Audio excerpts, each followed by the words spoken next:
Here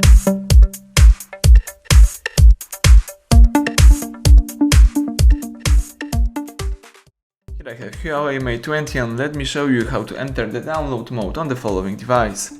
So at the very beginning, let's start by pressing the power key. Let's choose power off and touch power off again just to confirm the operation. And afterwards you need to start holding the volume down and volume up, these two keys. But before you do it, let's prepare the USB-C cable connected to your computer. Now let's start holding those two keys, volume down and volume up, and connect your device by using this USB cable right here. Keep holding those two keys.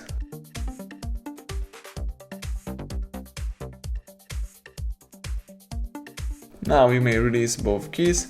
As you can see, this is the download mode of your Huawei Mate 20. The device is trying to install update, so you can install your update if you would like to, or if you would like to quit this mode, let's just press power key. Let me show you. Let's keep holding power key for a long time. The warning pops up, but if you are not uploading any upgrade, it's safe operation.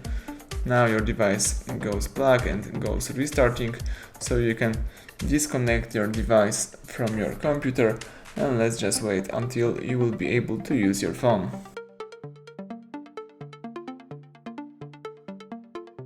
Excellent. The home screen pops up, so everything went well. Thank you for watching. Please subscribe our channel, leave thumbs up under the video.